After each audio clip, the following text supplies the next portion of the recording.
Hi, Graciela. We just want to confirm that you can hear us. Oh, Graciela. I'm sorry.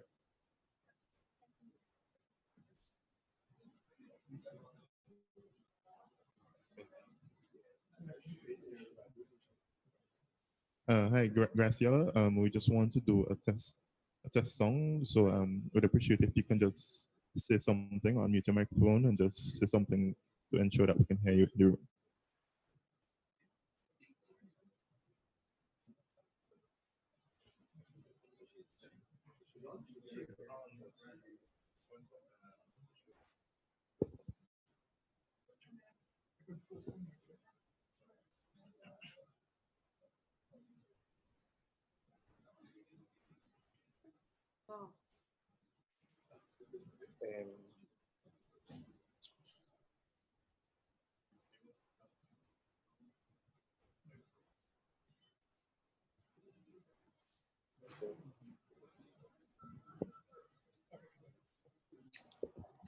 No estoy acompañando la pantalla.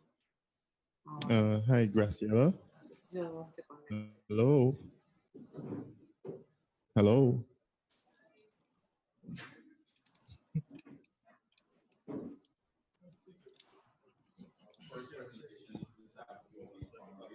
¿Por qué no puedo ver la presentación? Quiero verla.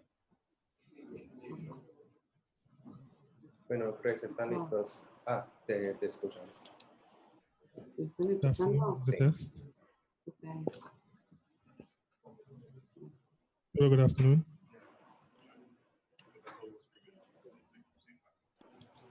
Hi, a very pleasant good afternoon to everyone there.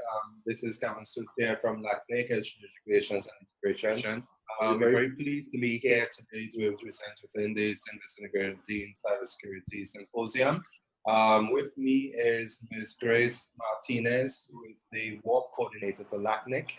And I will hand over now to Grace as she will give a presentation about what LACNIC's WARP and cybersecurity initiatives are, the incidences within Latin America, and specific rundown of some of the best practices for CIS. So I'll hand over to Grace now. We're just solving some technical issues, but I hope you can bear with us.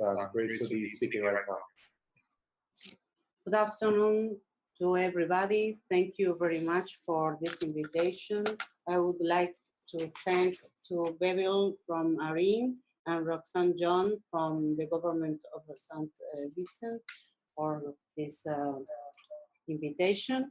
And I will talk to you about I will give you a cybersecurity overview of what we see within our region.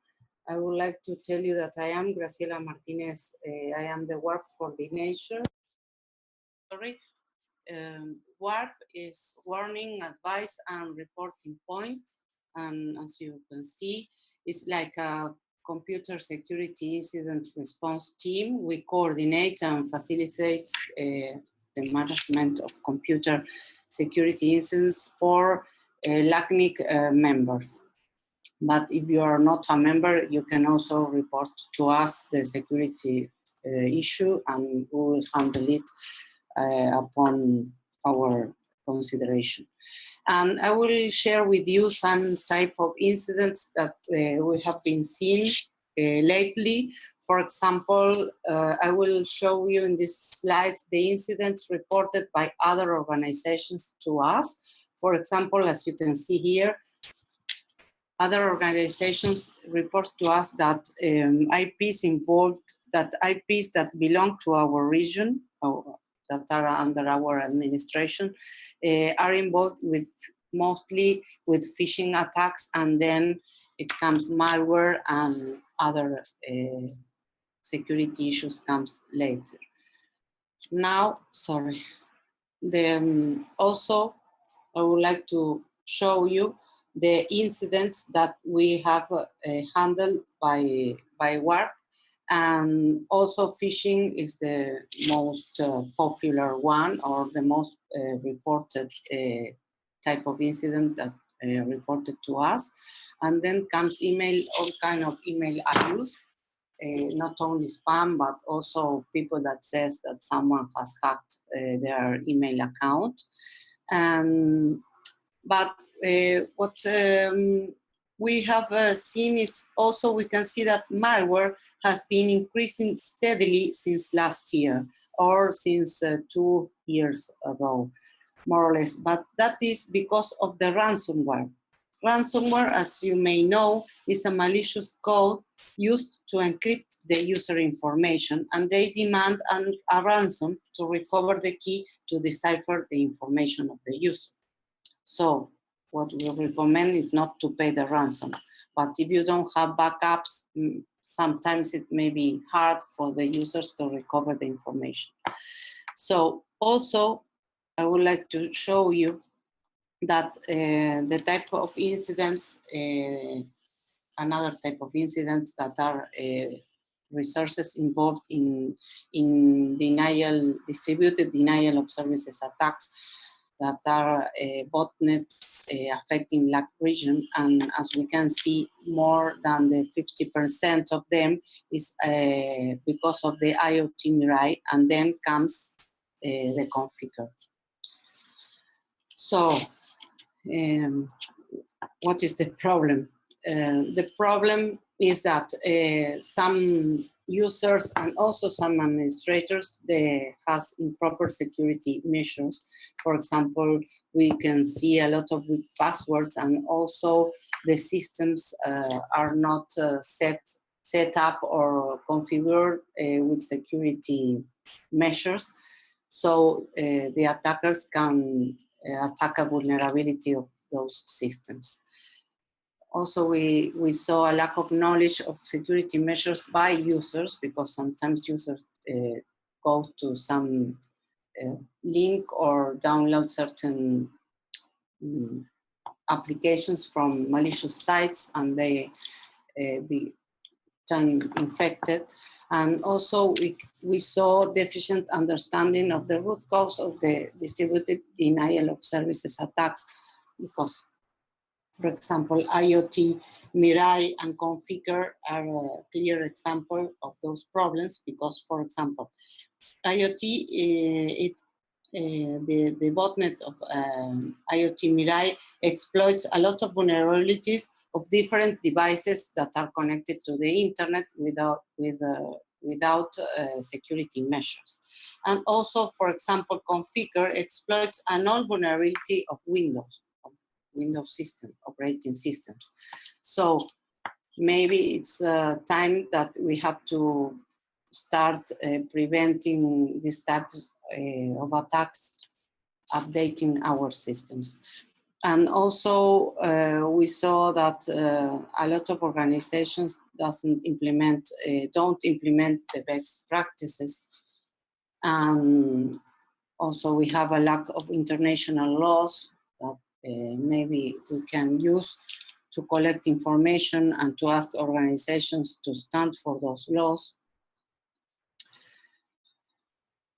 And what we consider is that regional cooperation is very important. And why? Because when we are responding to security incidents, we know that the right contact is very important in order to stop the attack, and also to help to recover from the breach as soon as possible.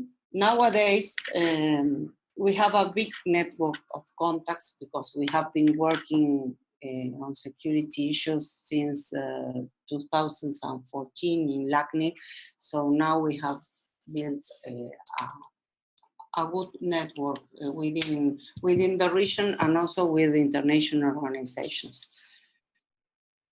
For example, we have a MOUS with IPWG's anti-phishing working group, with the Stop Think Connect campaign, with the MOG, that is another organization, messaging, mobile, and malware anti-abuse working group. Also, we work very close with FIRST, with the CSIRTs that belongs to the FIRST community in Cameroon. We also give trainings to our members about how to set up CSIRTs and security practical trainings. We go to the, we went, and we hope that we can go on doing that in the future. We'll go to the different countries and help the organizations and people to understand how to set up their own CSIRTs. And how can you report a security incident? Okay, we have the email, as you can see there, with info@lacnic.net, and also we have a web form. You can see that link. And also on our website, we have a region map of CSIRTs.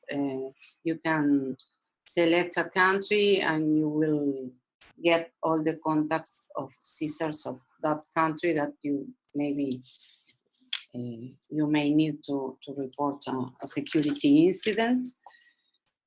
And we work every day to achieve a constant strengthening of a security, stable and open internet that is constantly evolving and is constantly demanding work and efforts and of both sides, or from the user side and also from the organization side, to do activities in order to maintain it secure. And as a summary, I would like to tell you that internet security is everyone's responsibility and it has no boundaries. And I would like you to tell you that some recommendations in order to keep you safe when you are connected to the internet. For example, the passwords, don't use weak passwords, select passwords that are easy, that are not easy to guess. For example, you may choose a sentence that or a song, and instead of typing all the words, you can type the first letter of the words of one sentence of that song. Please don't share personal information with nobody. No organization will ask you to by email your username and your password. It's impossible. Because that is very critical information and it is a personal information.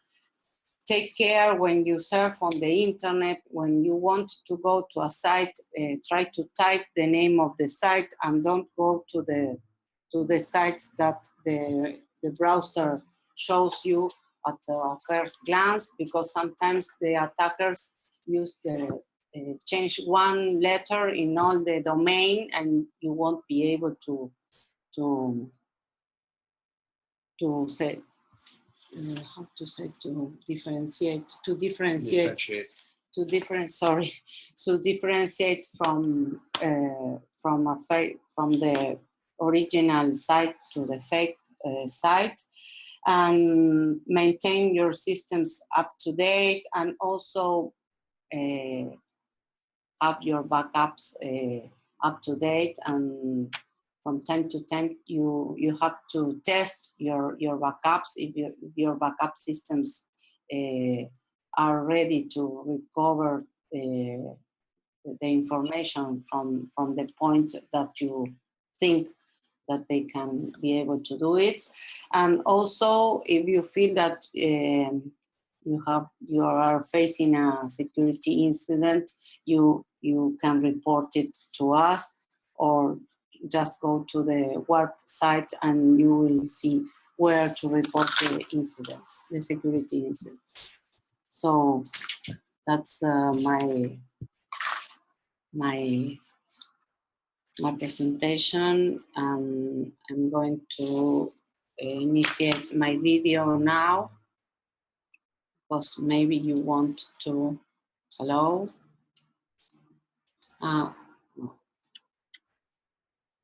Can you see me now? Your microphone, you have to turn off the microphone. Can you?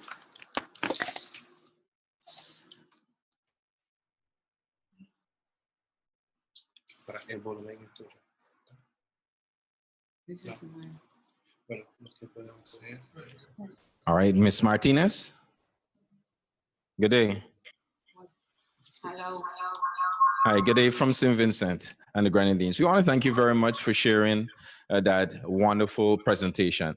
At this time, we're going to ask some of the folk here at this symposium if they have any questions for you. Any questions?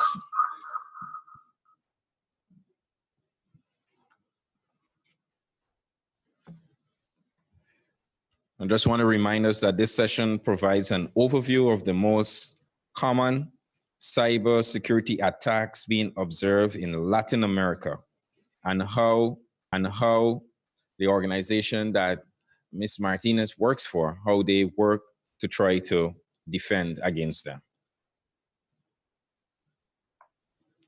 So no questions? No questions. Thank you very much. All right, we have a question over there. Ms. Martinez. Yes. What's the best way to defend against ransomware, phishing attempts, and other forms of cybersecurity threats?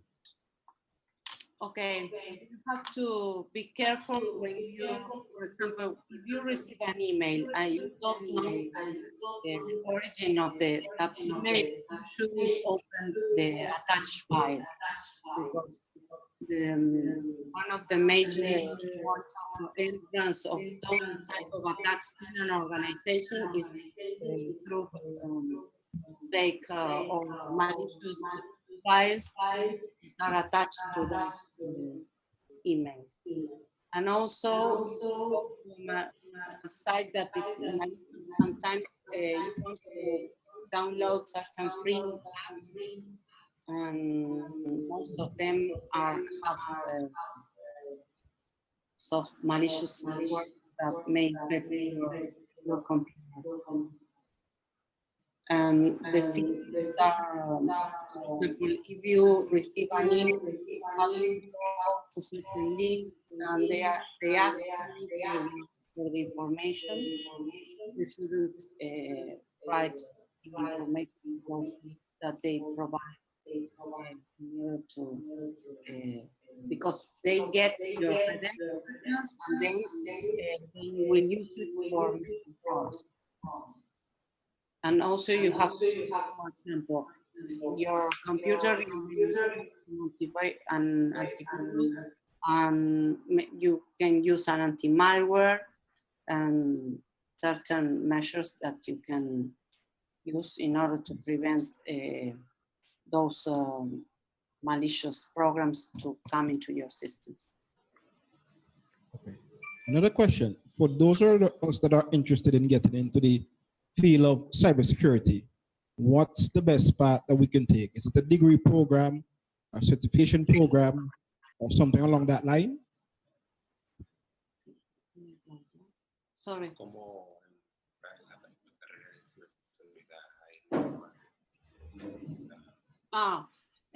Sorry. In certain universities, for example, in Uruguay, you have during the degree, the engineering degree, the computer engineering degree, you have certain topics that you can study, for example, security as a topic itself. And also you may, after you get the graduation, you can study some master in certain universities. I know that there are certain courses that you can take them online. That maybe that is a better way to improve your knowledge of security also. And What about the certification that are offered by Isaac and Cisco? Are there good certifications to have if you're going into the field of cybersecurity? Those certifications are used are useful also, but the best way of learning about security is reading and be part of some blogs, of security blogs, and also to try to start working on it in a lab, or start trying by yourself certain things in ¿cómo se dice? Ambientes seguros, ambientes. Safe environments. Sorry. Where about that? I also speak Spanish. In a safe environment that makes you to understand how security issues evolved during. Can you speak up a bit? We're not hearing you here in St Vincent. Can you listen to me? Can you listen to me? Yes. Yeah, we're hearing you now. Another question? Any other questions, everyone? Oh, we have one in the corner here. And just a little spin off while we get a mic over on the other side. Remember, we were really and truly looking at the fact that one of the most problematic issues or elements of cybersecurity is the fact that these things are just changing so quickly. So by the time you get certification in one particular area, you need to always be constantly upgrading yourselves. Yes, my dear. I'm Harriet Kane, and Harriet Kane. Got you now. Okay. I'm Harriet Kane. Well, I'm here on the two capacity, the chapter, Internet Society chapter, local, and Government of St. Vincent Information Technology. Is there any regional policy or standards? From the presentation, you said that one of the things a lot basic standards are not implemented in businesses. And is there a guideline, like a basic guideline that business can refer to implement in their business well, actually it's an information management system that they can do a routine and check if they can do a risk assessment in their business to see what are the risks, and then they can try to have preventative measures for it. So is there a guideline, if I were a business, maybe small, medium sized, large, that I can refer to check that these things are done in my business? Yes, you have a lot of approaches to work with information security and with security issues. You can start just with risk planning and management, and take a look in the norm of the 27,000 norm that are information security. That is the information security norm. And that will give you a good approach to what the gap between what the norm says and what and where you actually are within your organizations according to security risks. ISO. The ISO, the norm, the 27,000 ISO about security. And also you should start within an organization, you can start working in implementing or in setting up a computer emergency response team within the organization in order to respond to security incidents reports, and that have to follow certain basic steps to create those teams. They are aware of how to handle. Ms. Martinez, is it possible to speak a little into the microphone? We're not hearing too clearly now. Now, can you hear me now? Oh, yes, much clearer. Okay, I will try with the earphones, okay? Because maybe it's better if you want to.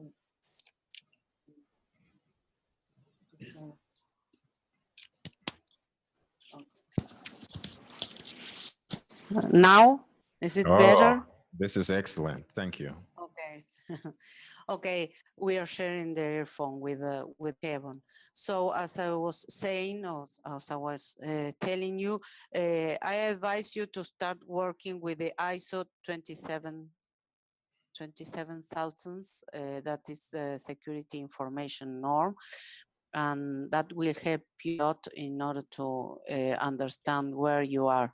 If the because the information is an asset and you have to protect it, and there are certain measures that you have to implement within your organizations in order to have your systems safe, or the safe the 10%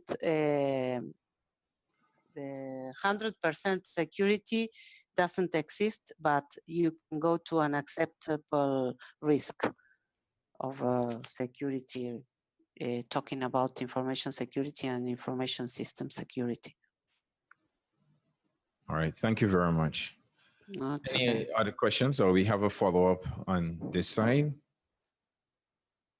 And I'm very happy the way our discussions are going, because it really brings to light the fact that we need a lot more awareness in St. Vincent and the Grenadines and education.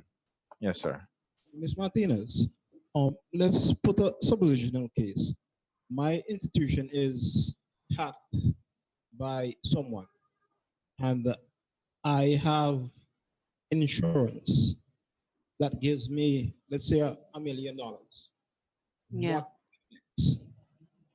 What? My institution. Yes, I understood the beginning, but if you have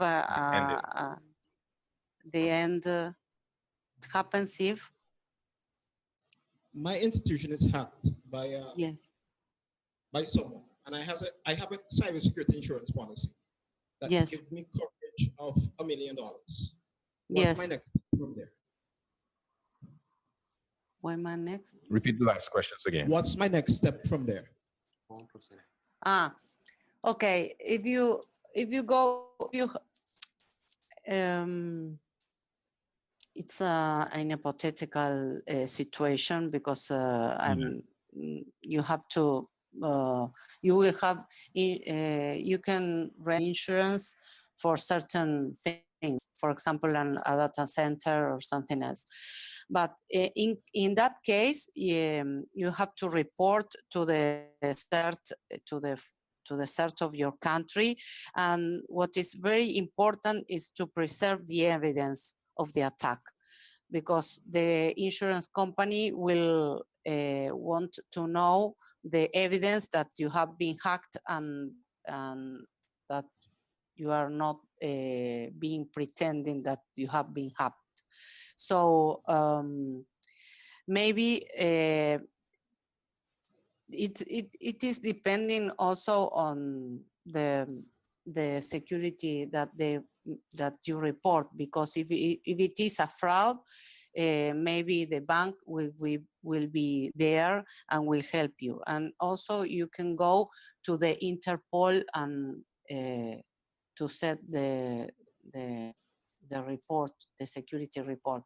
But what the most important thing is to preserve the evidence in case you need to go with the evidence to the judge or to go to the law. Okay, thank you, Ms. Martinez. Have a good evidence, they will say, maybe they will say, no, I'm not sure if you were hacked or not. Yes, I was going to shed a little light in that in St. Vincent and the Grenadines, we actually do not have an established CERT. And for those of you who don't know, it's the Cybersecurity Incident Response Team. All right, that is something we're going to be having a presentation on that by Mr. Stephen Lee hopefully before this afternoon is ended. And perhaps that might shed a little light into how we can report and deal with such matters. You All right? can report also, sorry that I am interrupting you, but No, you can go ahead. To WARP, as WARP. I showed in the slide. You can go to, I will share with you again the presentation, and I will show you where to report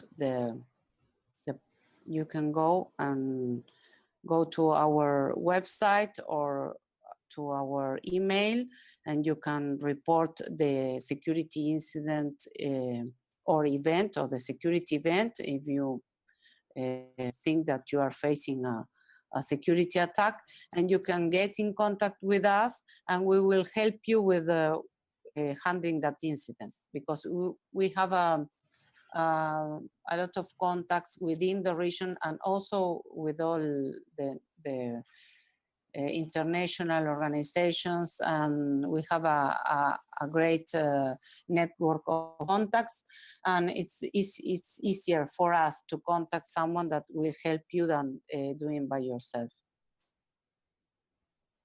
Okay. All right. Yes, so thank you very much, Ms. Graciela Martinez, the WARP coordinator of the Latin America and Internet Registry. Let's put our hands together. Thank you. Thank you very much. And hope to see you soon. Okay. Bye. So thank you very much. All right, bye. Ciao. Ciao.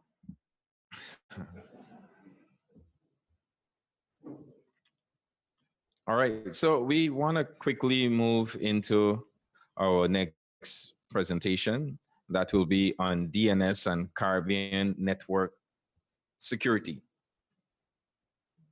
Our presenter is a senior manager. I notice it says the Caribbean, I believe it's ICANN.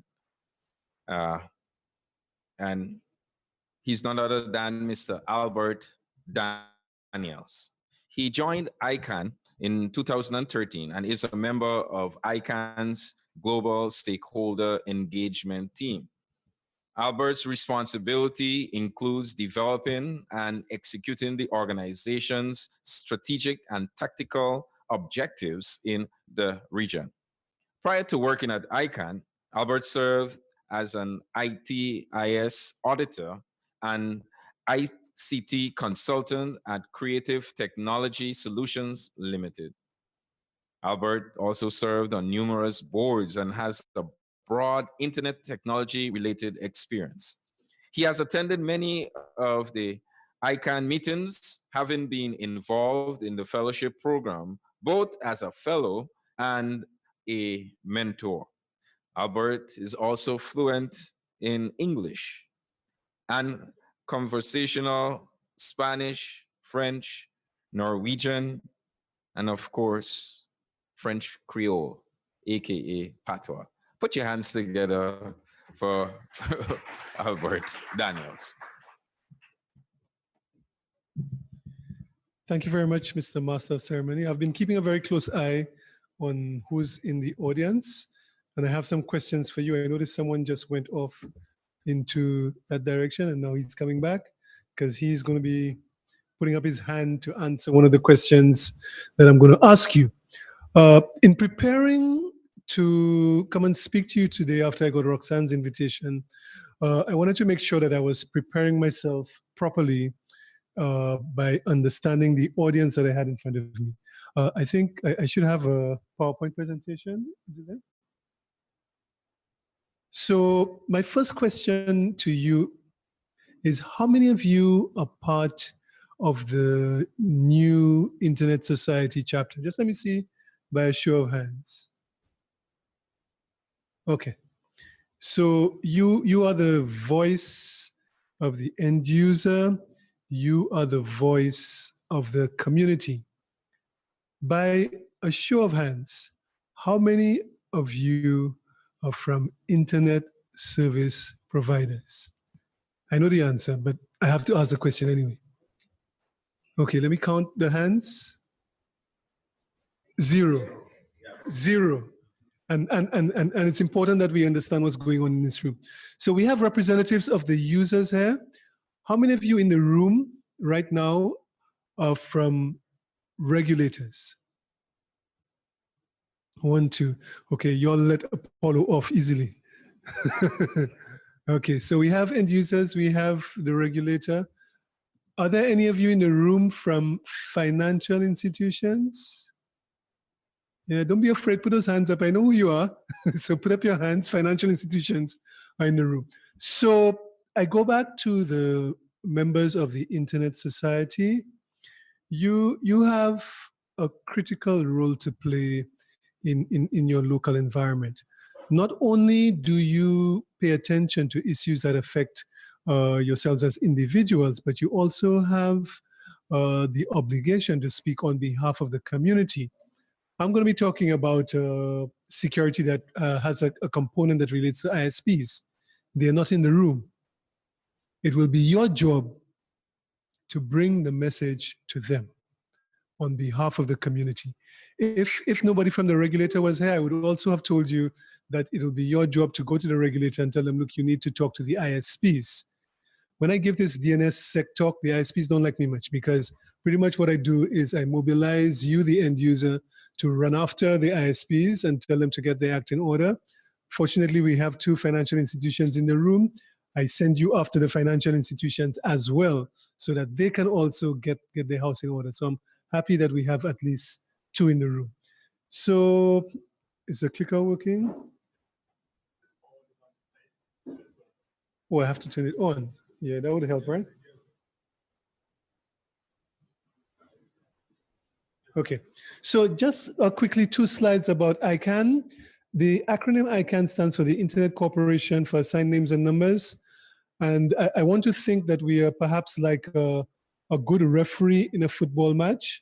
If you're watching a football match, either live or on television, and the referee is doing his job very well, you hardly even realize that there's someone actually monitoring and making sure that everything goes well, that everybody's following the rules. If the referee is doing a bad job, if he's not calling the offsides, if he's letting fouls go by, then everybody realizes there's a referee there because he's doing a bad job. So ICANN is sort of in the background along with some of our other partners, making sure that the internet essentially works for all of us.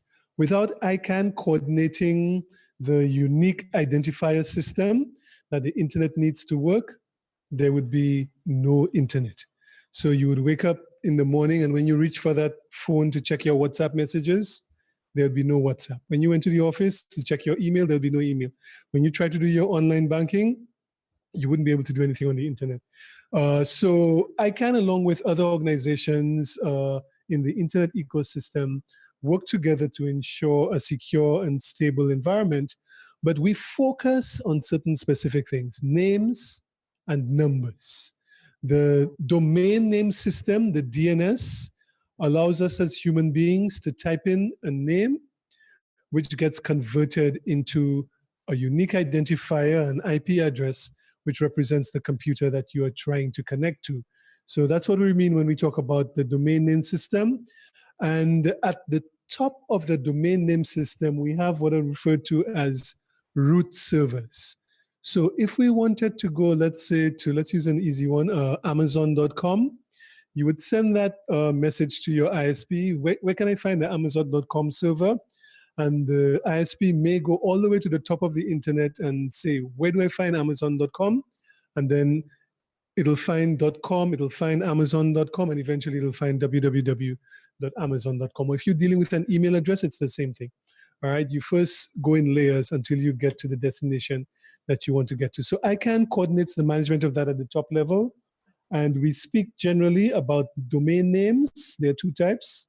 And technologies related to numbers, internet address numbers. What's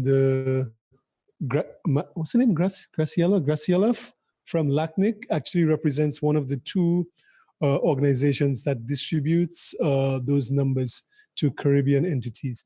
And of course, we have 2 types of domain names. We have those that end in what we call generic domain names, .com, .org, .hotel, .cars, .perfumes, and so on. And we have those that represent countries or territories, .vc, .bb, .tt, and so on. So at the top level, ICANN distributes all of the IP addresses to the entire globe. And we do so through 5 organizations which cover the regions. ARIN and LACNIC actually cover the Caribbean region. And of course, we've heard from Bevel, who's representing ARIN in the Caribbean. And we also heard from LACNIC a few minutes ago. So these organizations get the IP addresses, and they in turn pass IP addresses on to internet service providers.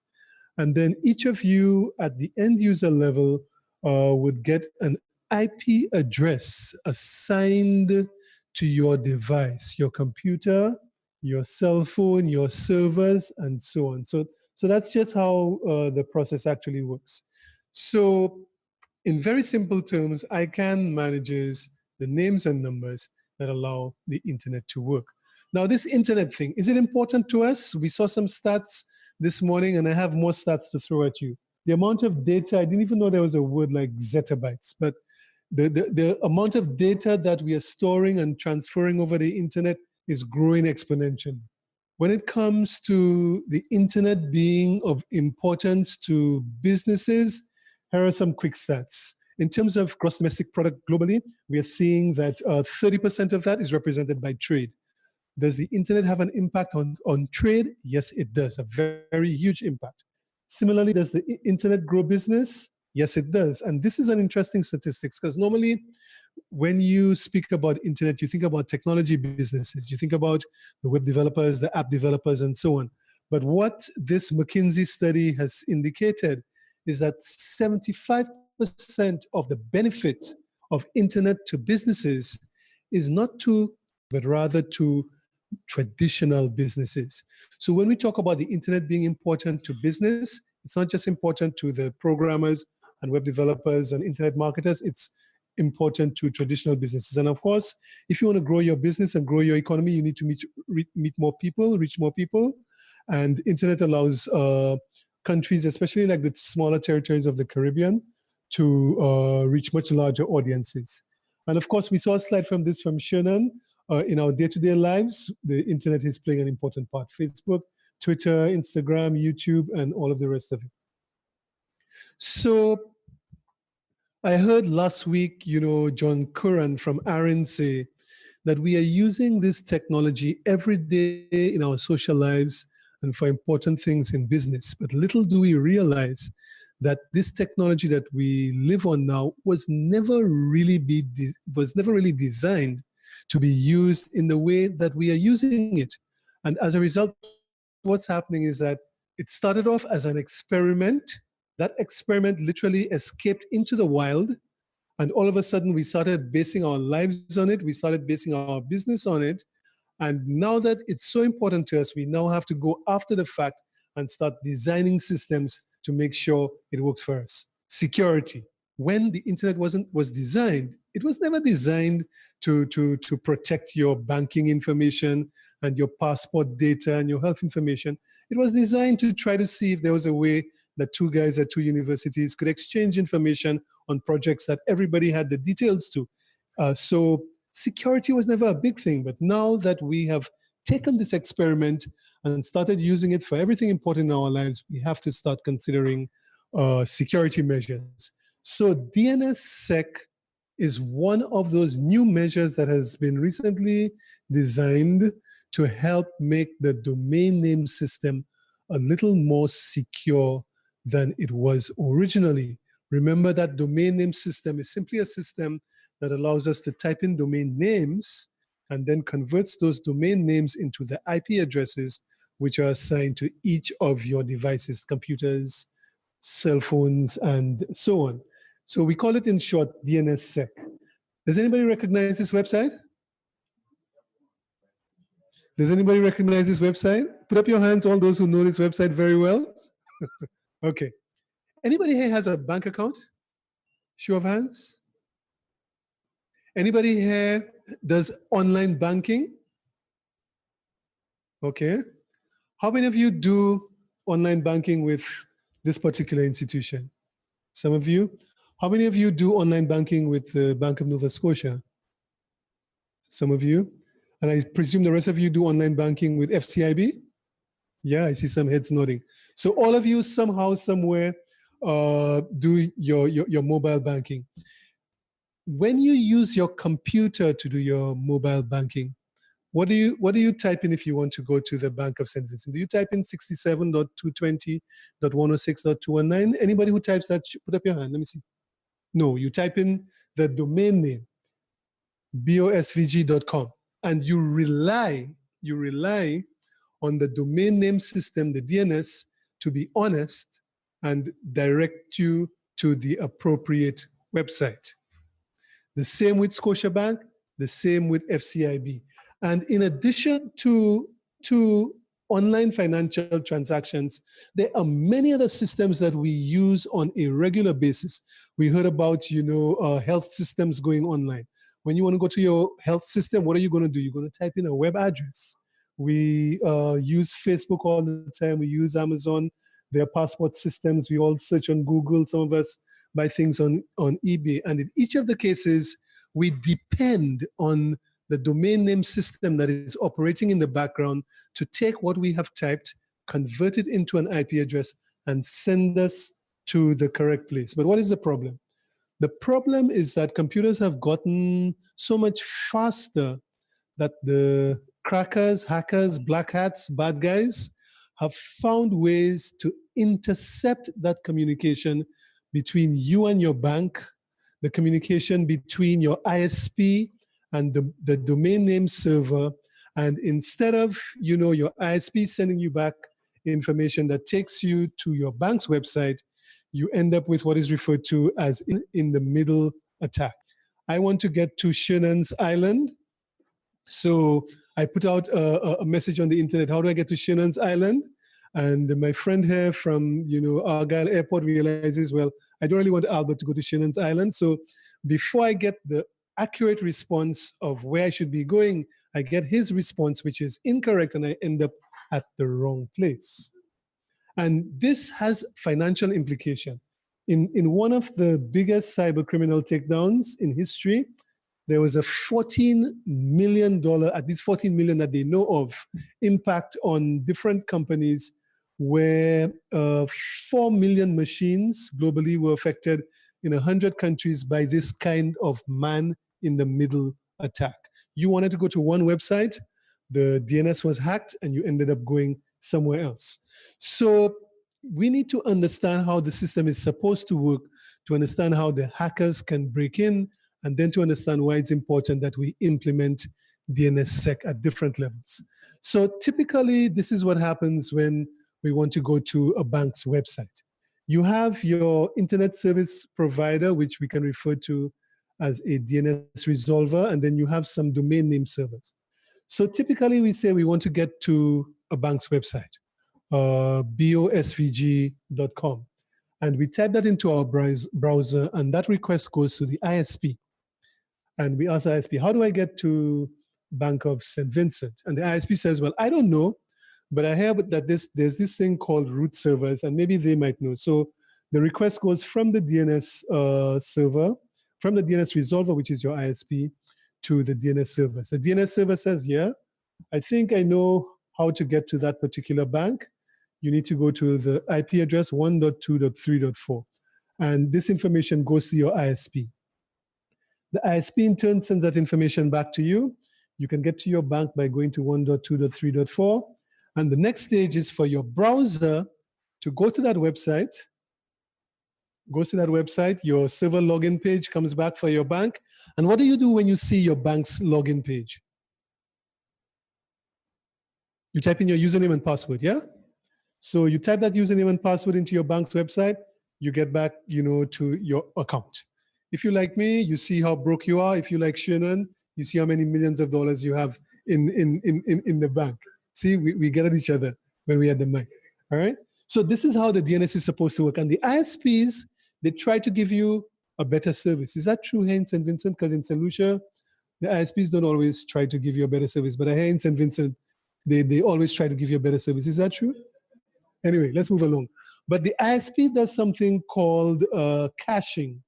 So once they have gotten a piece of information, in other words, the bank's IP address, they keep that information so that the next person who wants to get to that same bank doesn't have to wait for the request to go all the way to the root of the internet and come back. So the next person tries to go to that bank, and immediately the ISP says you go to 1.2.3.4.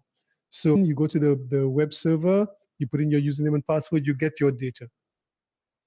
Dun, dun, dun, dun. Here enters the bad guy, the hacker. So you don't know there's a hacker in the mix. You try to get to your bank, you go to your ISP. The ISP goes to the root of the internet to ask for the information.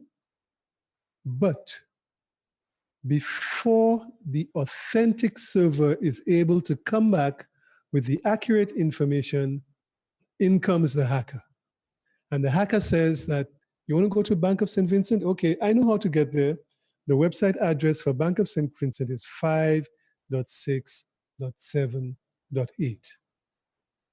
That information goes to your ISP. Your ISP sends that information to the end user. What do? Well, in fact, even before you do anything, eventually, after the hacker has given the information, the proper answer actually comes back. But since the ISP has already gotten an answer, it drops any further information. So it just keeps the information that it got at first. So you go to 5.6.7.8. And where does that take you? Takes you to the hacker's website. What does the hacker's website look like? Exactly like your bank's website. Okay, so nothing seems to be wrong. You send in your username and password. You get a login page, the hacker's webpage. What do? You type in your username and password, and then you get an error. The hacker sends you back an error message, or you typed the wrong password.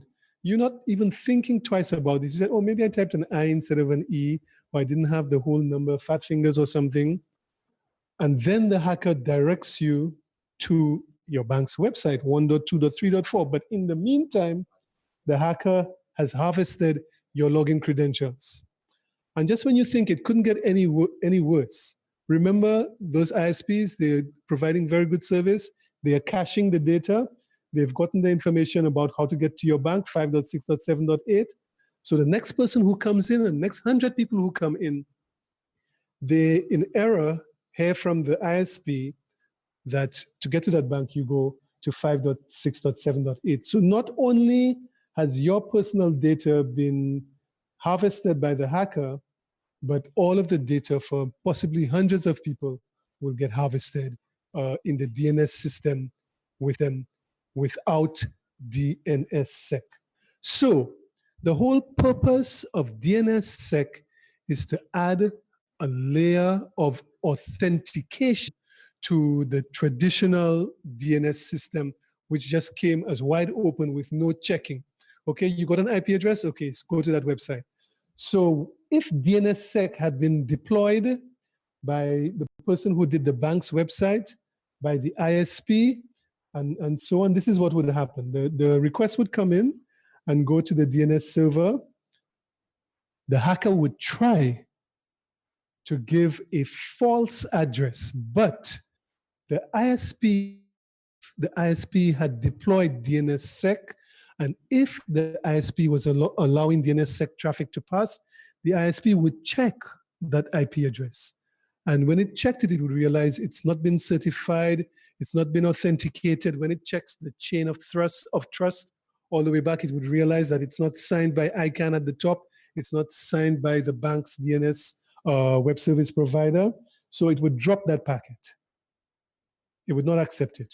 And it would then give the authentic DNS server appropriate time to come in with the proper information, 1.2.3.4, and then the world would be at peace.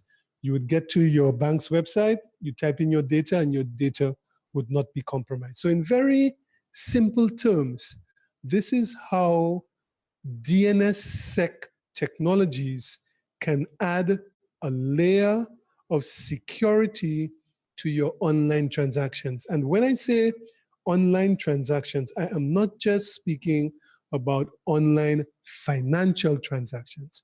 I'm speaking about any type of online transaction.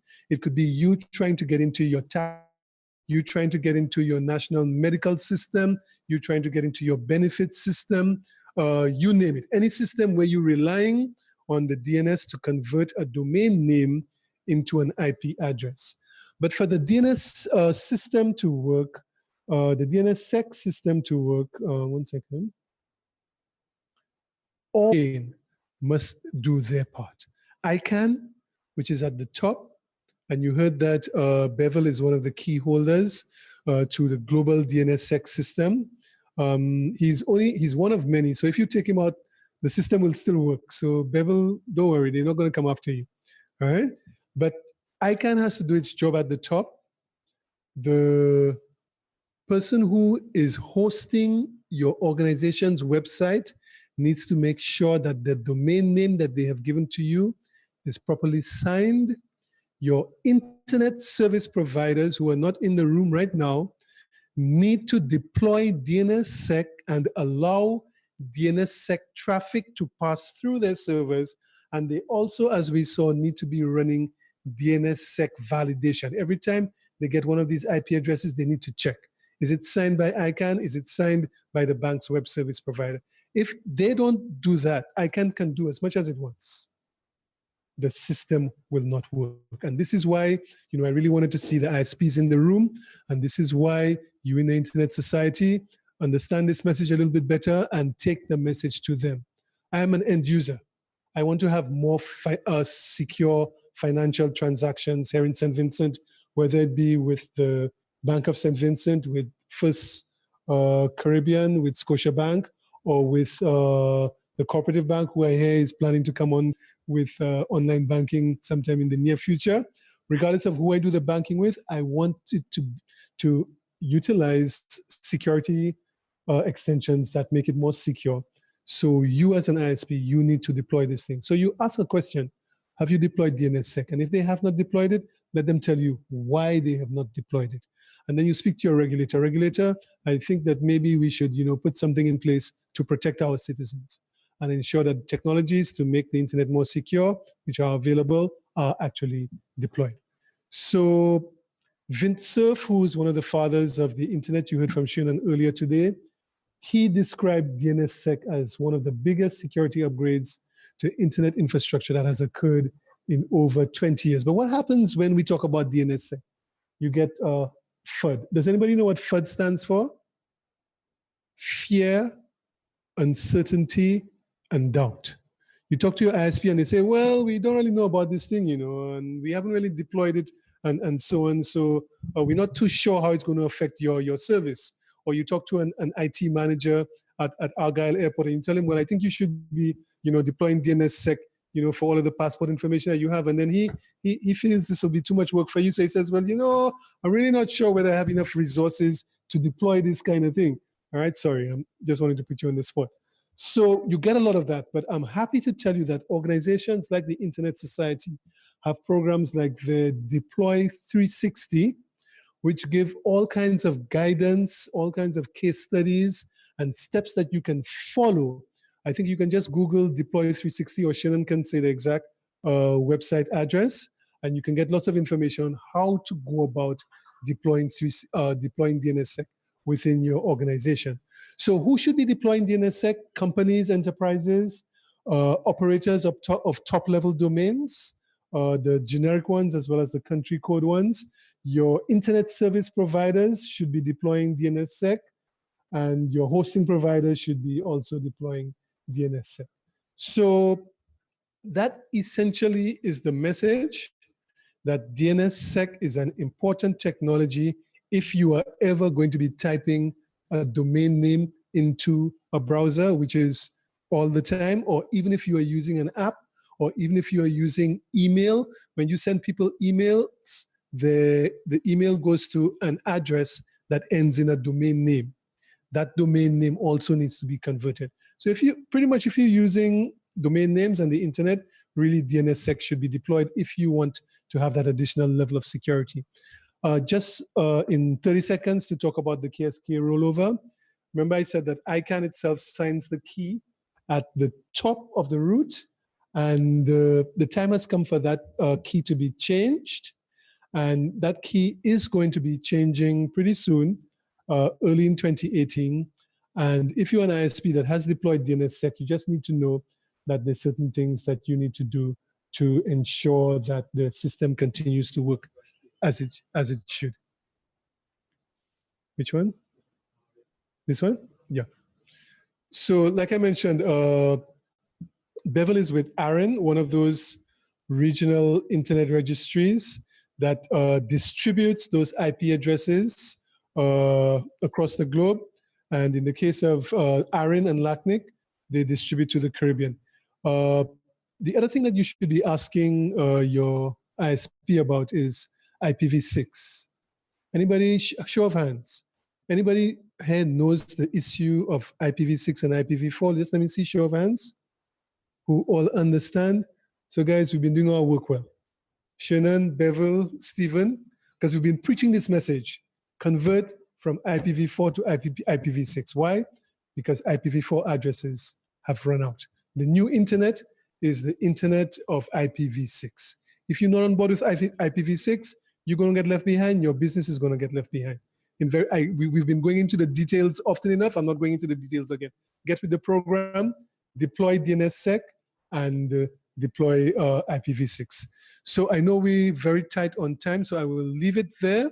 I don't know, it's up to the moderator if he allows you to send me some questions, but I'm happy to maybe answer one or two questions if you have it.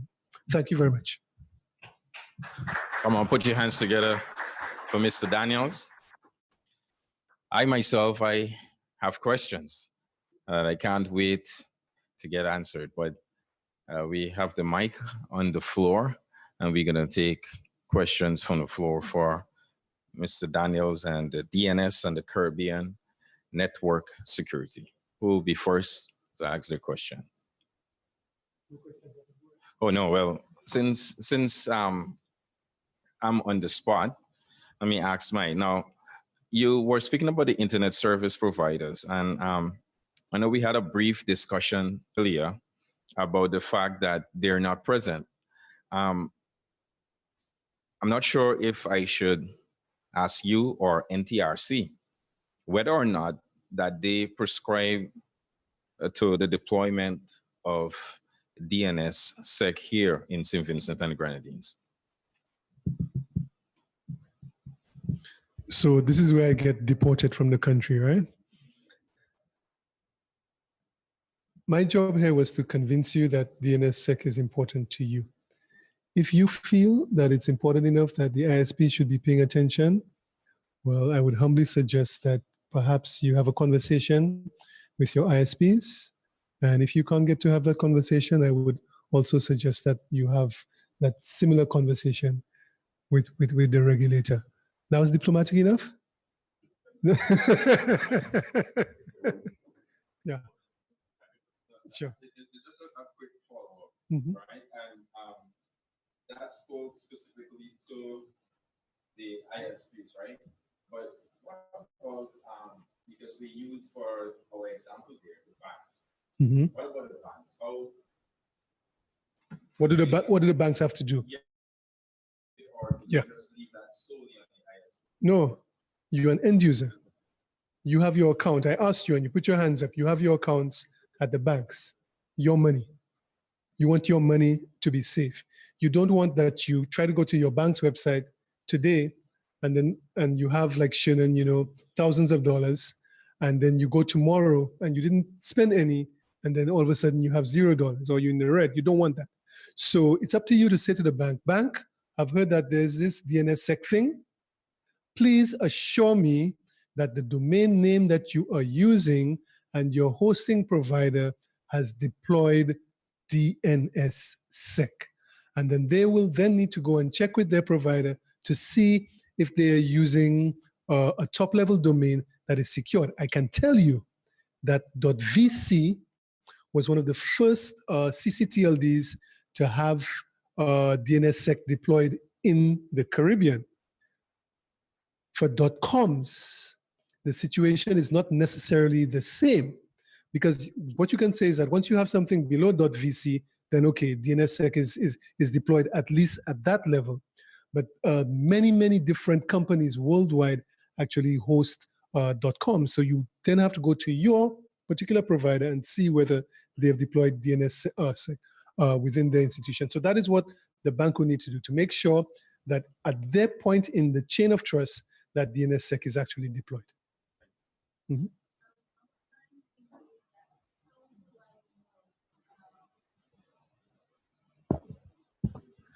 How do I know what the ISP have to know whether they're deployed it or not? Okay. Because I mean, when you're saying ask them, I want to know how. I right now I don't know what they have at all, and I'm thinking I ought to know at this point. And I want to know how do I know what they have, and how do I verify that what they have. That's an excellent question. You're basically asking me, how do you know if the ISP is telling the truth? Where are the regulators? Are they there? Okay, anyway, but it reminds me though of something else that came up this morning, SSL and HTTPS. I think that yellow padlock that sometimes you see in the bottom right-hand corner of the screen if you go to somebody's website. Now, a gentleman stood up this morning and he said, yes, my site is secure because I've deployed SSL, Secure Sockets Layer, and I'm using HTTPS. And the truth of the matter is just seeing that yellow padlock does not in itself indicate that you are in a secure situation. All that yellow padlock indicates to you is that connection to a website, whether it is your bank's website that you have a secure connection to, or whether it is the hacker's website that you have a secure connection to, all that padlock is telling you is that you have a secure connection. So there are about 1,500 certificate providers globally, companies that you can go to get a little piece of code that allows you to show that padlock. Out of that 1,500, I guarantee you, there are some bad guys. So as a bad guy, I almost say as a bad guy myself, but as a bad guy, you can go to a bad guy security provider, buy one of those certificates so that when you put up your website, your fake website, Shannon will see a little yellow padlock there saying that he has a secure connection. Of course, he has a very secure connection. The problem is he has a very secure connection to the hacker's website because DNSSEC was not deployed. So in direct answer to your question, how do you know? You have an internet society, and I suggest that you make an official request. This is the deportation time. Through your regulator for the information. And I think there is a far less likelihood that your ISP will give inaccurate information if the regulator asks the question. And we're not telling them to do anything, we're just asking questions. You know, is it deployed? Is it not deployed? And there are also some tools, and some of them would be available from ISOC's Deploy 360 website, where you can go yourself, you know, as an IT professional and see what's going on. Okay? Deploy 360. You remember the actual? Yeah, you can just Google deploy DPLOY 360. Just a quick question. Is it possible for web browsers to employ DNSSEC? Yeah. Okay. So there are different jobs to be done at different stages of the chain of trust.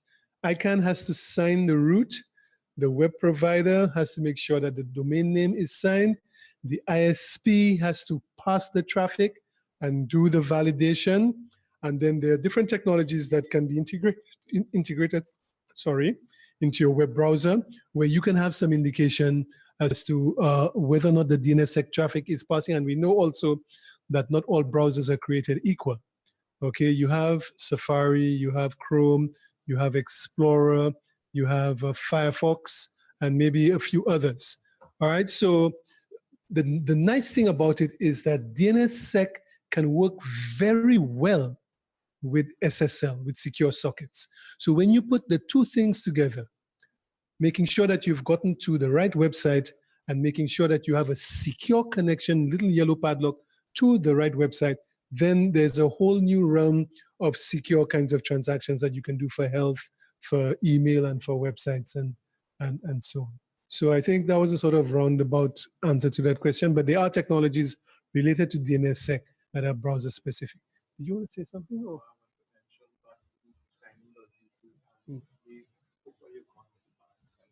Mm-hmm.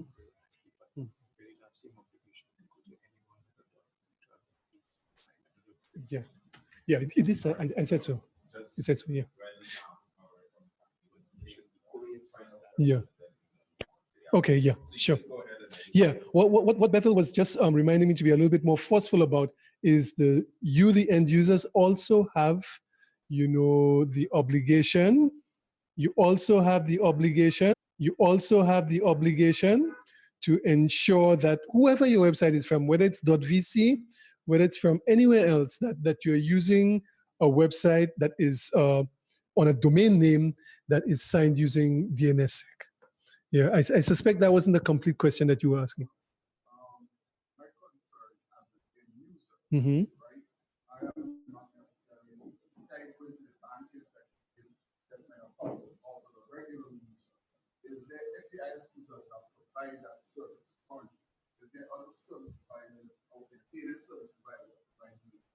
Okay, so DNSSEC it's different to the actual DNS service. We know with the DNS service, if you don't like the DNS server that your ISP is using, I mean, you can choose another one. It's different to that. There's a whole chain of trust. Everybody has to do something. Because imagine that ICANN did what it was supposed to do, the bank's web provider did what it's supposed to do, but the ISP is not actually allowing DNSSEC traffic to pass and not doing the validation. So you're answering your own question. So what you could do is use a different ISP. Right. So the concept is that if I subscribe to a group of DNS service, I change the DNS primary address in the modem, ADSL modem, it doesn't go to cable wires or it goes directly. That's only if you change your ISP. Because remember in the diagram what I had, this the first resolver, you are using your computer, and when you type your domain name the first time, it actually goes to the resolver, which is your ISP. So the only way to take the ISP out of the picture is to change ISPs. But as you quite rightly said, we're operating in a sort of restricted situation here. So even if we change ISPs, we're still dealing with one of the few ISPs that we have in the country, or we're changing from landline ADSL to maybe mobile. All right, so I think the more appropriate thing to do, since we want to scale and grow, is to encourage your ISPs to deploy DNSSEC. And it's a question that many people have been asking in terms of how do end users stay secure when ISPs are lagging and when there is not sufficient regulatory oversight and so on. And actually earlier last month or later last month, that's November, 4 organizations got together and launched a service for end users. And that service is Quad 9. It's a collaboration between Packet Clearinghouse, who I still represent, IBM, and the Global Cyber Alliance. And what it does, essentially, similar to what you were describing for DNS, is if you go into your laptop, your phone, or your desktop machine, and use the DNS 9.9.9, Quad 9, it will do those checks for you and protect you against some of the phishing attacks that Albert described earlier. And these are seen as stopgap measures before we get to the stage of global deployment of signed DNS records.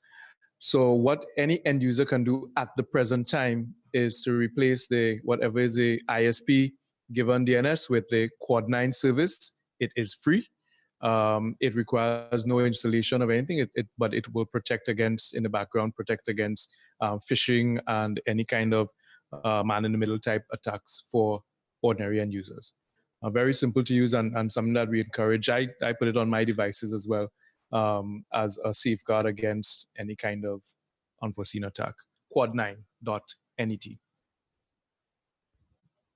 Yeah, one more question. All right. We're going to take the final question. I know my brother like to break it up into parts. One question. one three-part question. I'll only give one question this time around. Would you advocate for the use of two-factor authentication on? You said two-factor? Yeah. Would I advocate for the use of two-factor authentication? Or multiple tier authentication on certain sites? Okay, so for the first time, I'm actually going to refer to my introduction. In my introduction, you heard that I did IT audit, and this is one of the things that I looked for.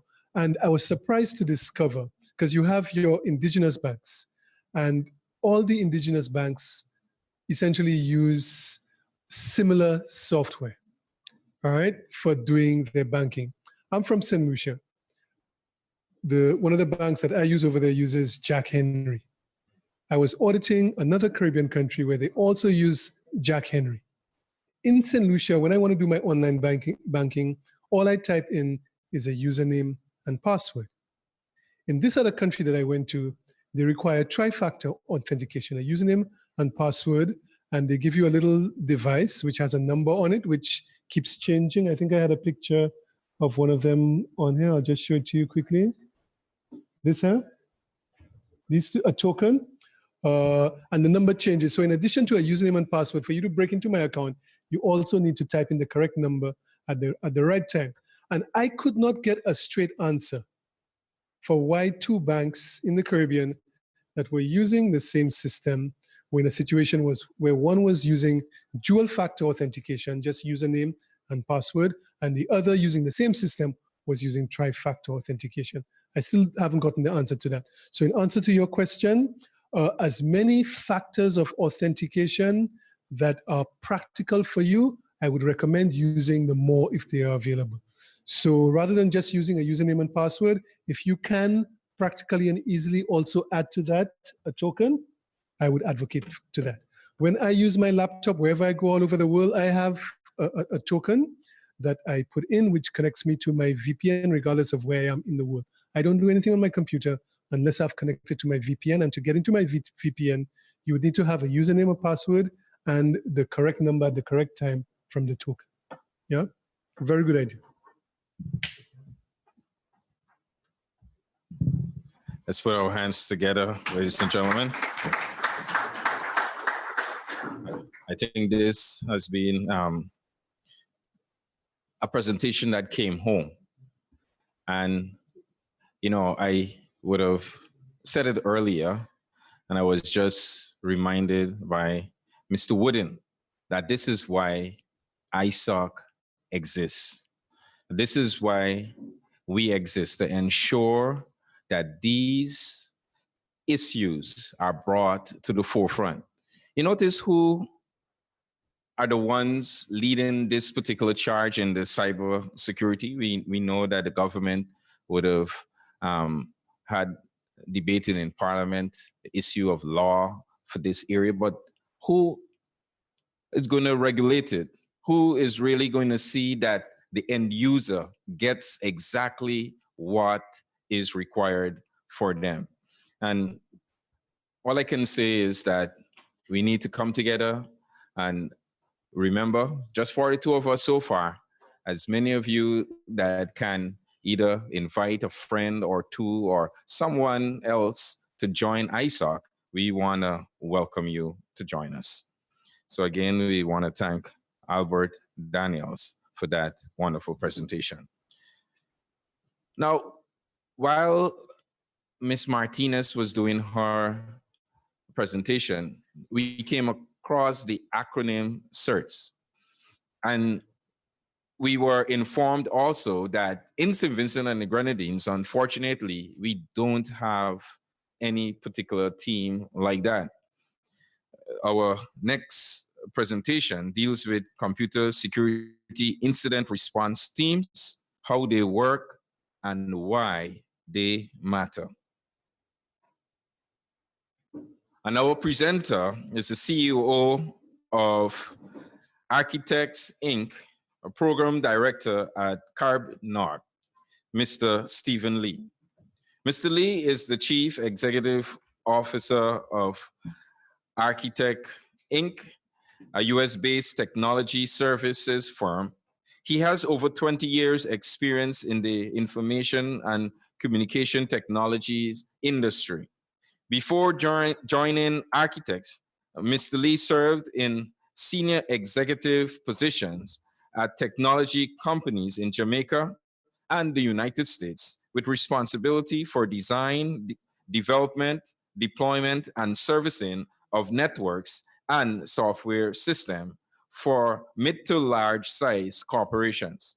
He has extensive experience consulting on internet infrastructure, cybersecurity, and software engineering for corporations in the Caribbean, United Kingdom, United States, Canada, and Europe. Mr. Lee is a consulting advisor to the Caribbean Telecommunications Union and a founding member of the Caribbean Network Operation Group, that is CARBNOG, a volunteer-based forum for network administrators. This is going to be a very interesting presentation. Ladies and gentlemen, put your hands together as we invite Mr. Lee to take the floor. All right, thank you.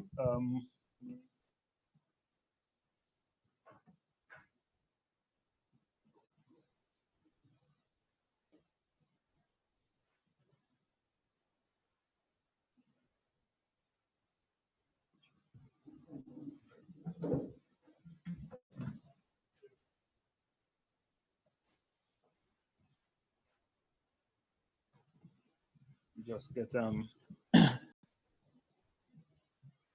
PowerPoint going.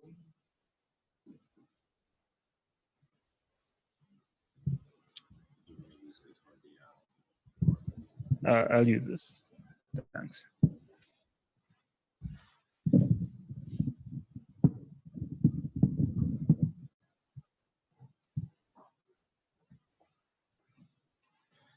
All right. Afternoon, everyone. Going to talk to us about CSerts and what they are, how they work, why they matter. As was just indicated, when we spoke earlier this morning, we indicated that there's no no CSERT operating inside of St Vincent and Grenadines, even though it's been discussed and it's been on the table for a while.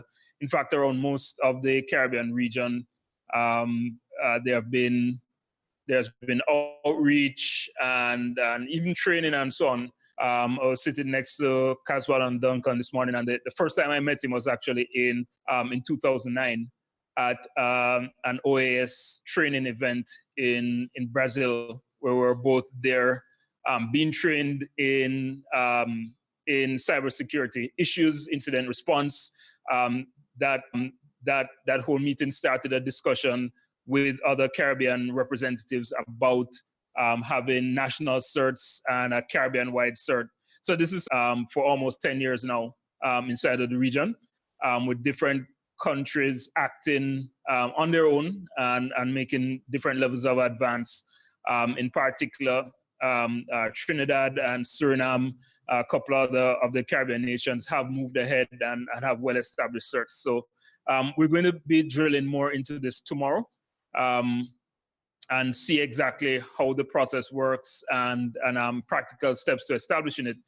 For today, though, I just want to bring us into the world of incident response, and hopefully we can apply it to what we've been hearing since this morning about securing ourselves, and this being a key part of the overall framework of protecting our national and regional infrastructure, right? So just to give a definition.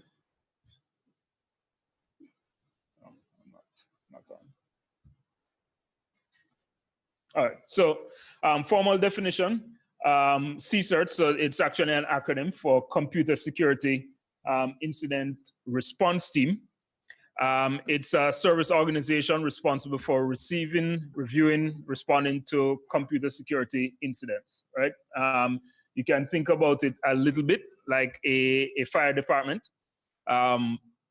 in terms of something happens and there's this body of people whose job it is to respond to it and deal with it. And it can operate at multiple levels. They can be within a corporate context, which would be more aligned with an IT department, or it can be national, regional. There are some CERT operations which actually have international responsibility, especially from an advisory standpoint. Something goes off, like huge hacking incidents out of Russia or China, and there are people around the world who actually job it is to see that and respond to it. So it operates on multiple different levels. But think about it as a group whose job it is to respond to security incidents. There are a couple of different terms for it. So we say CSERT. You'll also see CERT and CERC and IRC and IRT and so on. These are all different acronyms for essentially the same thing. And we don't want to, don't get too tied up over the actual terminology. They're all talking about the same thing.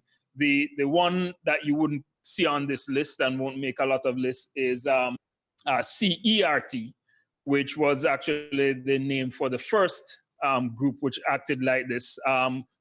Computer Emergency Response Team that was established in the US. I think it was Carnegie Mellon University had one, and they established the practices around it and went ahead and trademarked it. So nobody can use the term CERT for their incident response because it's a trademark term. So we have our choice of 7, 8, 9 different 10 other terms for it, but we all understand it's the same thing.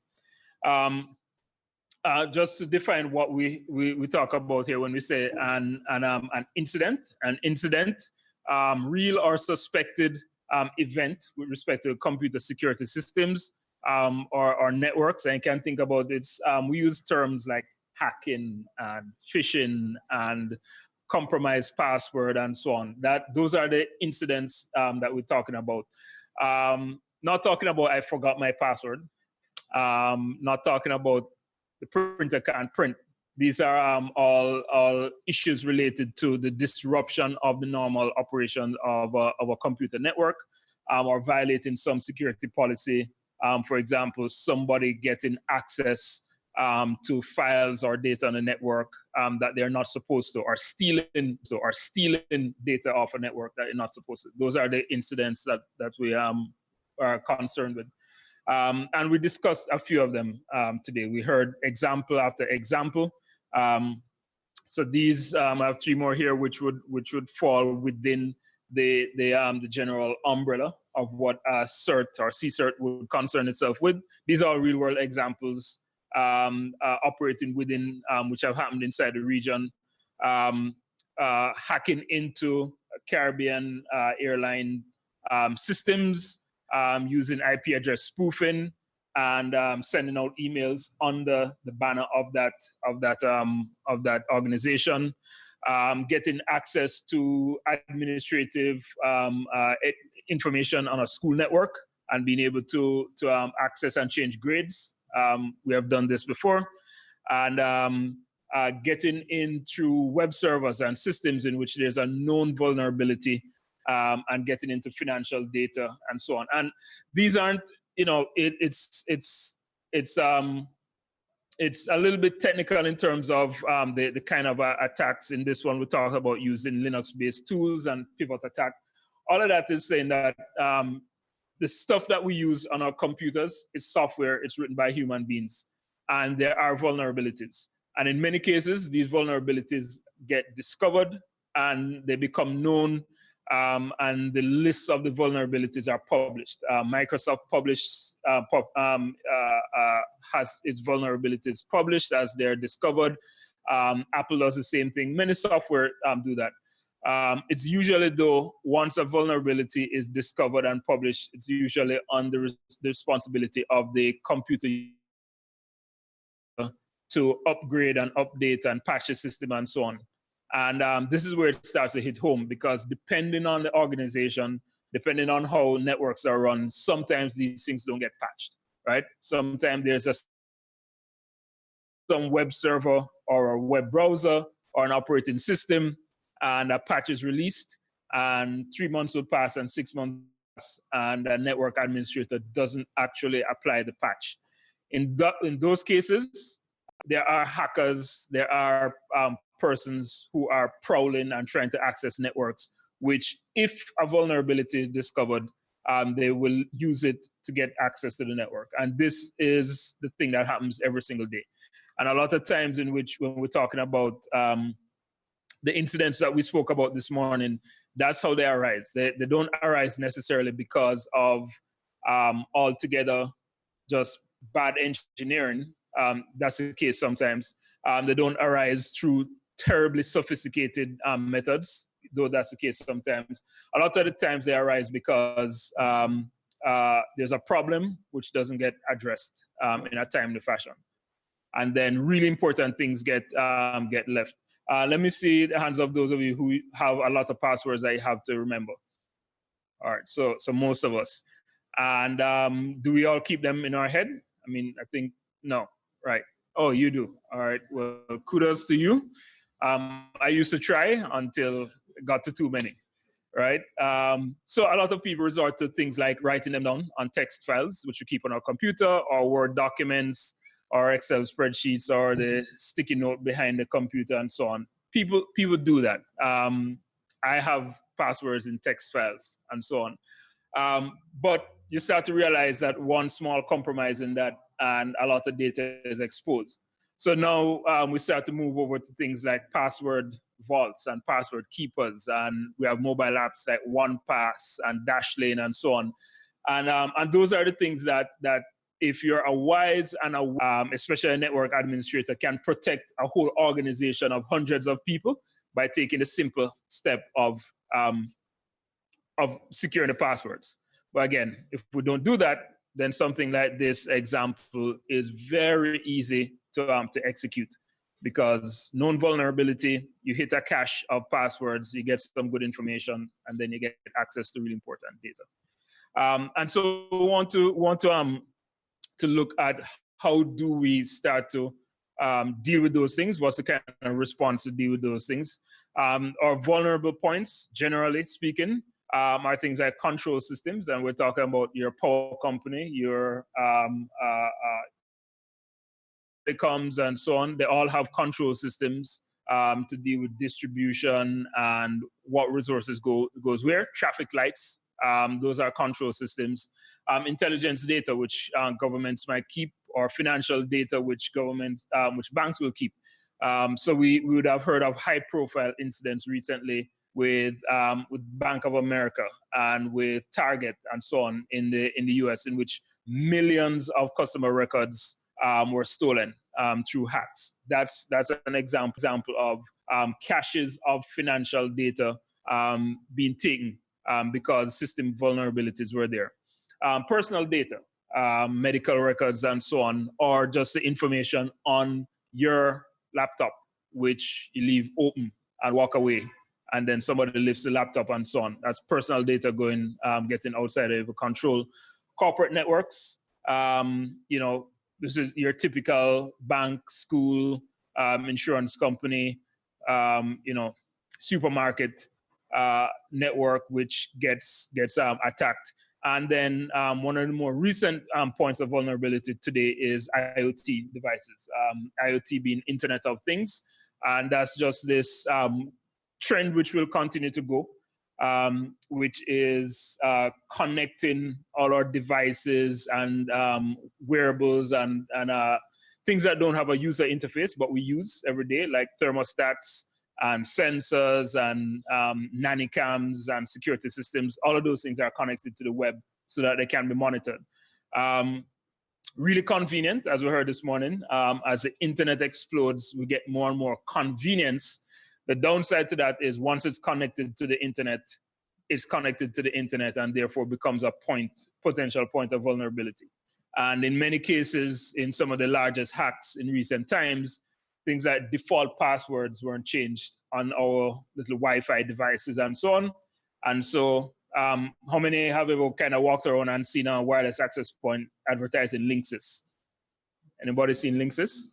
So Linksys is one of the easiest ones because Linksys's default password is admin, right? So username admin, password admin, and anybody, in my opinion, and I usually have some success with this, if I see a wireless access point called Linksys that's been advertising, I'm thinking you didn't change anything. You bought it and you plugged it in. If you didn't change that, then most likely username and password is admin. And so I've been able to get Wi-Fi many places. So IoT devices and so on are huge points of vulnerability.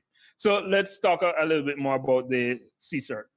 So CSIRTs fit inside wrong way.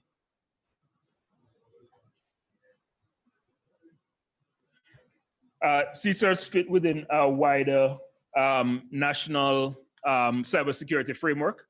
And this is something, again, we've discussed this in the Caribbean. So I'm hoping that coming out of the symposium, we can have some strong movement towards that in St. Vincent. And as you see, the incident response CSIRT is just one of other pieces of the pie. You generally need to have this really works best and only works if there's part of a wider strategy that involves other actors. It's not something that a bunch of technical guys or gals can just get up and say, hey, we're a CSIRT. I mean, that works and that's nice, but it's very limited in what it can do, because most likely they're only going to be allowed to protect the things which are under their direct control.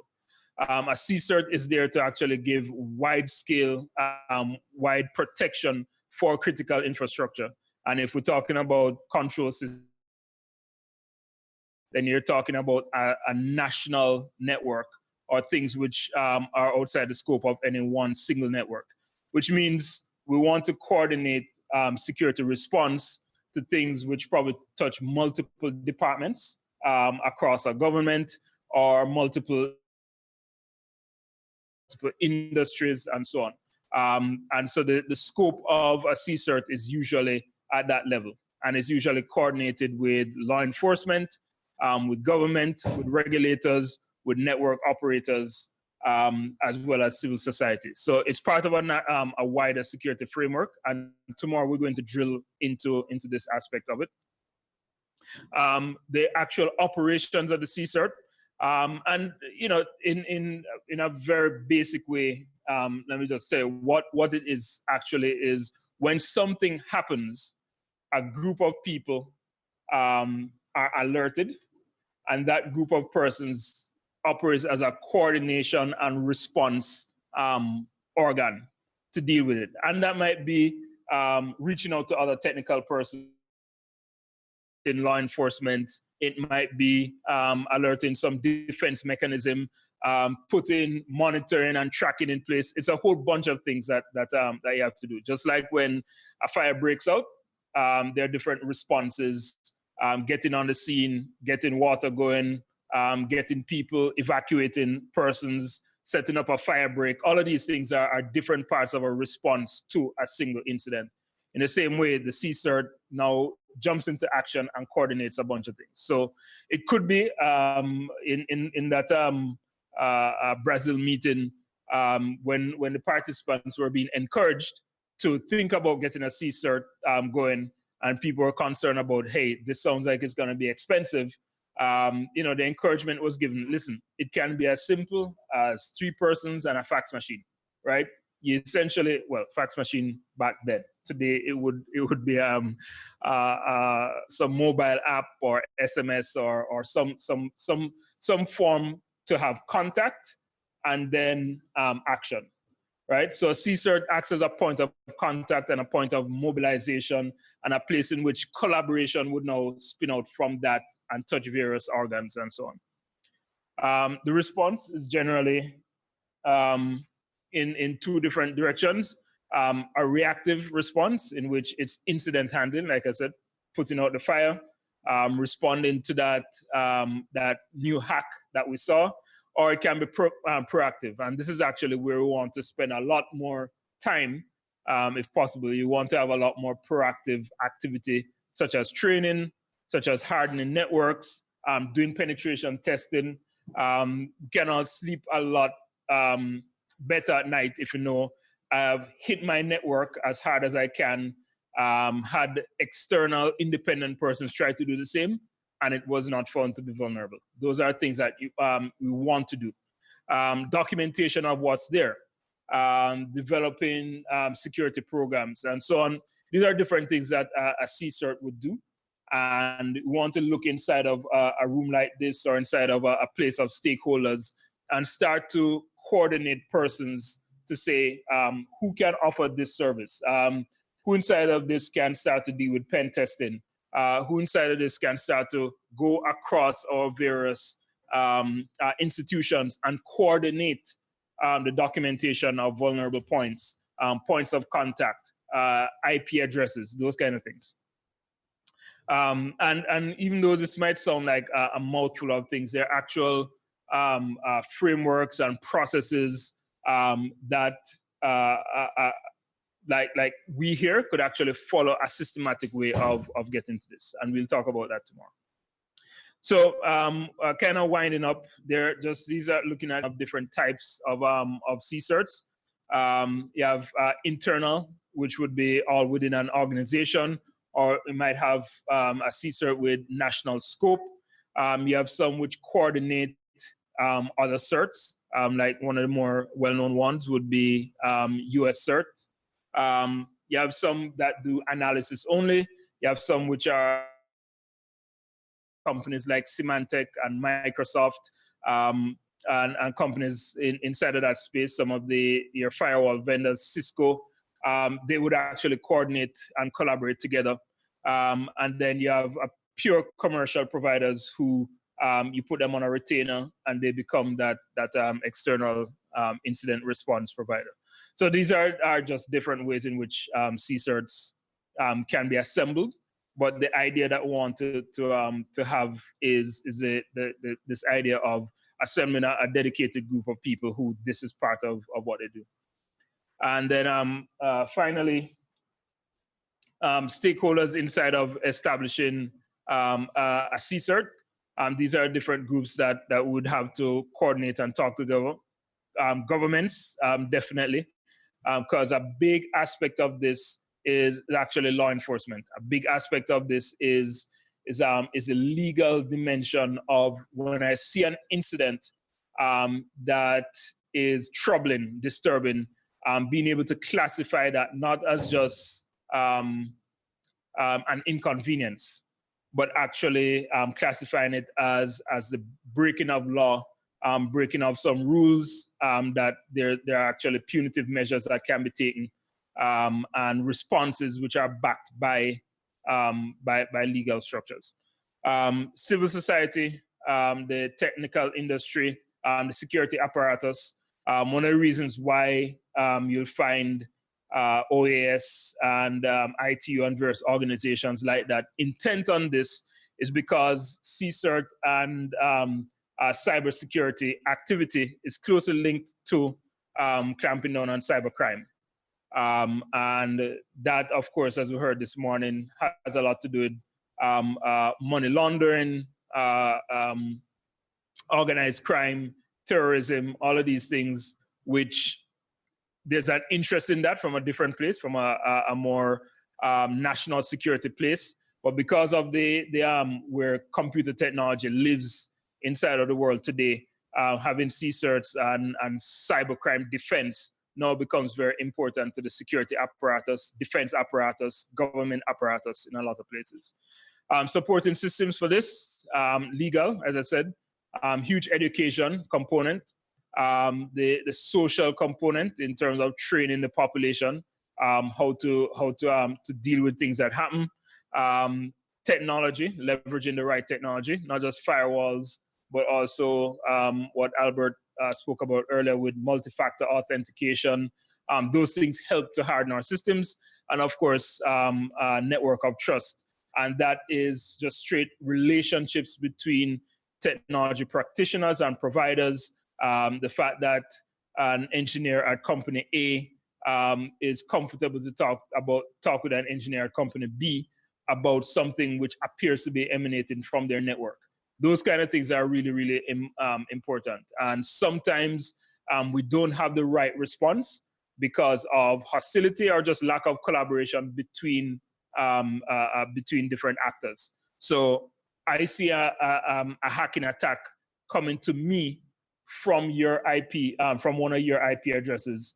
A very bad way to handle that is to just shut you down, block you, and have a more hostile response.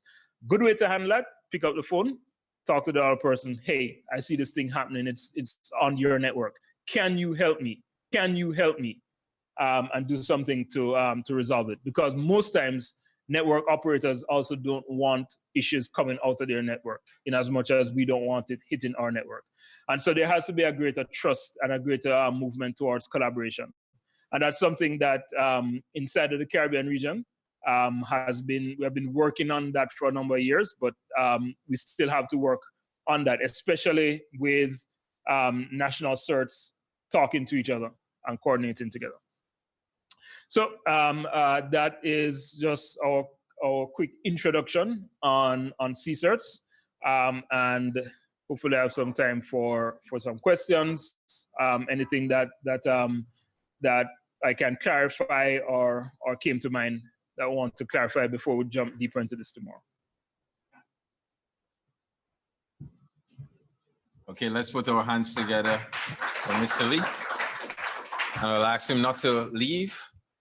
Who will ask the first question?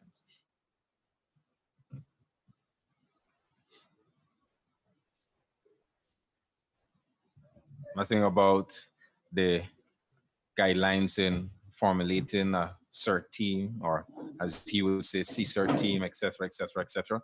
Oh, I see Mr. Osepa's hand, and we're going to take a question from him. Okay, Stephen, I've seen a lot of governments are focusing a lot on CSERT, while their, let me call it, networks are widely open. So what would you suggest is the right approach? Focus more, let's say, to address local challenges and then focus on a CSERT, or what would you advise is the right approach? Okay. All right. I'm trying to give a semi-politically correct answer or something. So, I mean, governments and government ministers and so on, people like to have policies and grand plans and strategic visions and stuff like that. I think it's a lot easier to say we have a national cybersecurity strategy to roll out a CSERT by the year, choose a number, and so on. It's really easy for politicians to do that. And I think that accounts for why we hear so much of it. Interestingly, we've been hearing a lot of it for about 10 years plus inside the Caribbean region now. And the conversations sound to be the same for over those 10 years. There has been some movement. I can't remember the exact names. Conducted a number of assessments in the region and have helped a number of governments actually stand up CSERTs and so on. But as Sherman indicated, having the label and having a program and having a policy isn't the same as having a secure network and having a proper incident response system. And my own feeling on that, I account that less towards the government and more towards the technical community, and people who are willing to do their jobs with a very high degree of excellence. So I believe in that a lot in terms of simple things like I may not be getting a whole lot of funding for my IT department or for the things that I need to do here or to buy the latest firewall, right? But I can implement really good practices with the one server that I have to maintain proper password security, have a lot of network health, change things in the time that they should be changed, patch and all that. And it comes down to some really, really, really practical things like not having crazy policies concerning passwords and the fact that people want to use 4- and 5-letter passwords, and you just say, no, we're not going to do that. And it doesn't have to be done in a hostile way, but in a firm way that keeps the networks and the infrastructure and so on, to the extent that we can control it, safe.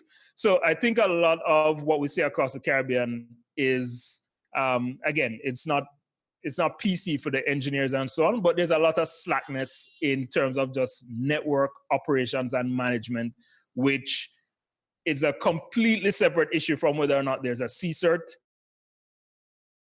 and minister wants to talk about a new strategy or whatever.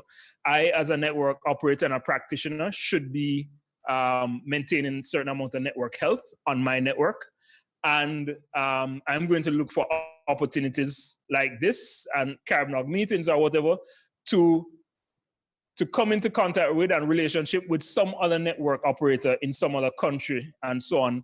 And then, talk to the guy via Gmail or something over time and so on. These are like simple things that don't cost money to do. But if we have the relationship and we have the collaboration and so on, then when an incident comes up, I have somebody that I can bounce things off. We've been Caribnog meeting to Caribnog meeting to Caribnog meeting, and this is something that Bevel mentioned this morning. There's this constant thing, I have this problem. My network is the worst. My government is the worst. We don't do this, we don't do that. And it's like, you're at a meeting with like 20 other people saying exactly the same thing. Well, how about you make some contact and decide not to do it again in your own context and so on. And simply relating and developing that human network and sharing the best practices. Like for real, when I have to do something tomorrow, email that guy that I met and ask, because Shernan said the same thing today. Somebody's asking Shernan for advice, and Shernan said, well, talk to Stephen. Like for real, just talk to the person. And I get those emails and I talk back to people with emails and we collaborate and so on over time. Those things will strengthen networks a whole lot faster than a new CSIRT program. Then, when the CSIRT program is announced, if it ever gets announced and gets funded and so on, you have people who are in place and are able to move on it, right? So different levels of response to it. And I think that we can do a lot more by taking ourselves seriously and acting in the context that we can act and stop waiting for another invitation, another meeting.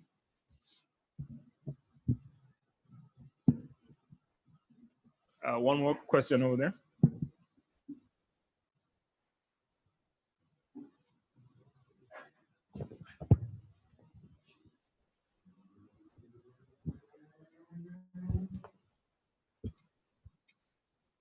That being said, as a young IT professional, I recently graduated last year and came back home. And when you talk to the persons, veterans in the industry, and sometimes you propose different chain of thought or different mindset, the response that we normally get. So, okay, yeah, we know that, we're doing that. It's already, something's already implemented. And then you see incidents of cyber hacks and different things. It gets to the media and then you hear nothing was done, nothing is being done. Sometimes when you get into our department, you're the youngest, you're the newest one there, and you may be doing some research, might be doing some collaboration, and you ask to implement something, or look to implement something, you get shut down. So how can you fix that? That's a human problem. It's hard to fix that. I couldn't give you an answer here to fix that. In your position as well, and I'm not prescribing that anyone should do this and all that, but I did my projects anyway.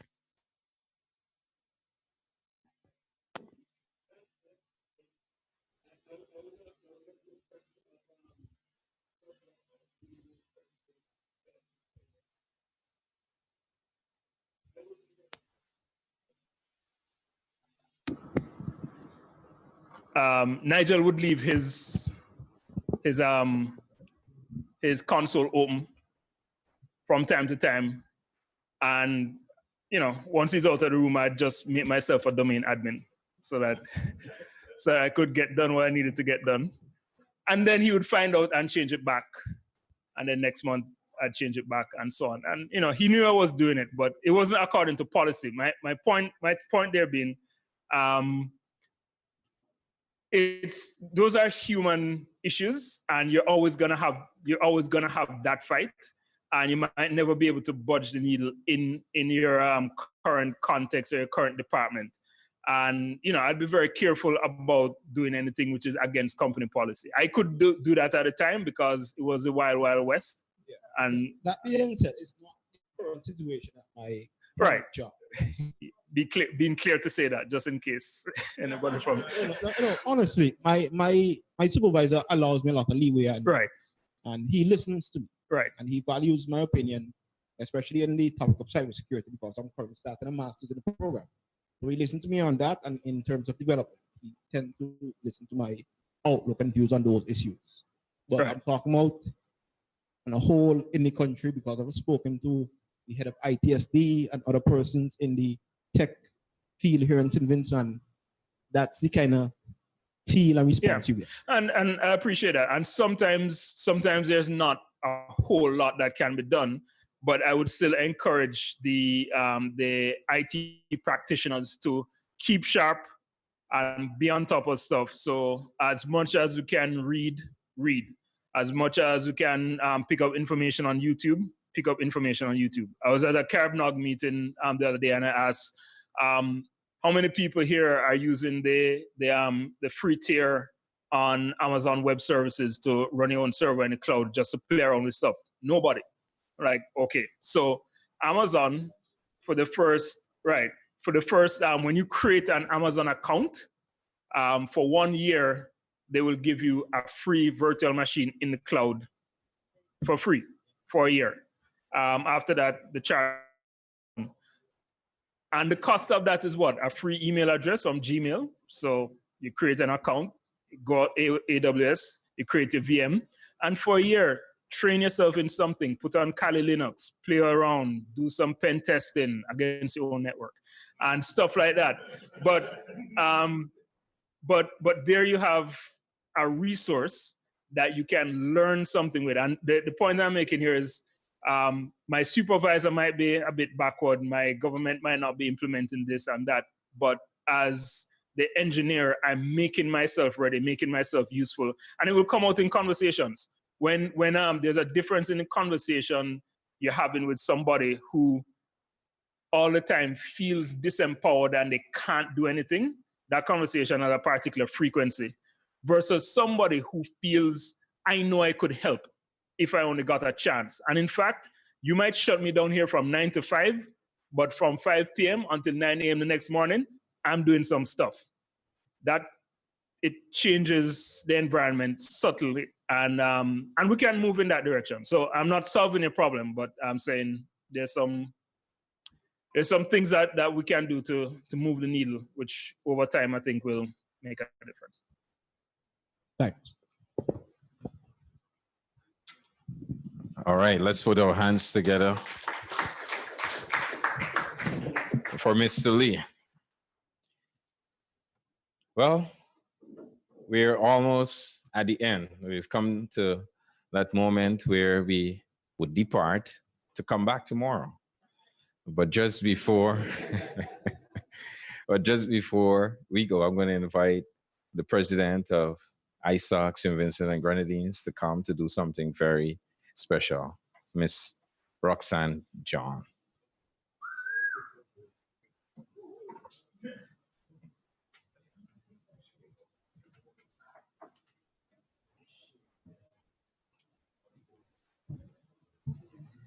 Invite Kale to come a little closer too. Don't you think the moderator deserves a gift today? May I call him to receive his gift? Nah, he is so fortunate. This thing is volunteerism. Volunteer, no gift for volunteers. But we want to give a token of appreciation from the chapter for one of the stalwarts in the internet society. When it's a society, this time is not ISOC, but in terms of the internet development within the Caribbean and the region. And this person was very instrumental in helping me to be here, to get a part in the internet society, to understand what is happening in the global world, and to help me also to reach Abu Dhabi this year, CAN 60, and other future meetings. And I'm using that opportunity to motivate others to get on board. Don't think you can't get in. Don't think it's there for special people. No, it's for anybody who have an interest. And I will say all users, which includes all of us. So I want to call at this time, Mr. Albert Daniels. Because tomorrow, he will be leaving. I push him off. If you listen to him, he will tell you, I have pushed him off of his busy schedule just to come here. And I really appreciate that, you know. Once I send, not even an email, a text message, I say, Albert, we're having something here. I want you to be here. He said, Roxanne, what time, what time? Oh, this is a short notice, but I'm coming. So I'm so happy that he can able to shift and come to St Vincent and Grenadines. And we really, really want to leave a touch of what we can offer here in St Vincent. But if you could permit me to show them what's inside. Okay, thank you. Well, let me give you first. Oops.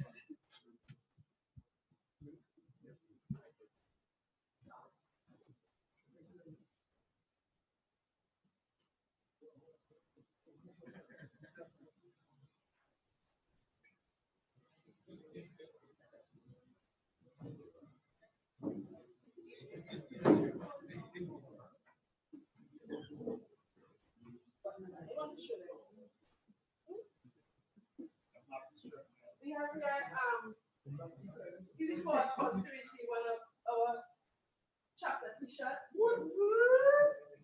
In the society, Grenadines, and behind of it, an open and trusted internet for everyone.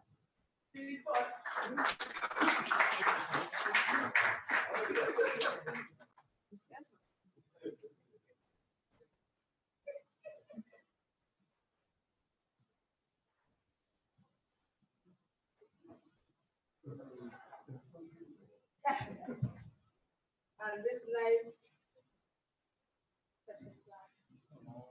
from Internet Society presents Mr. Albert Daniel in appreciation for your invaluable contribution to the fourth Cyber Security Symposium and chapter launch tonight. So we know where to be there.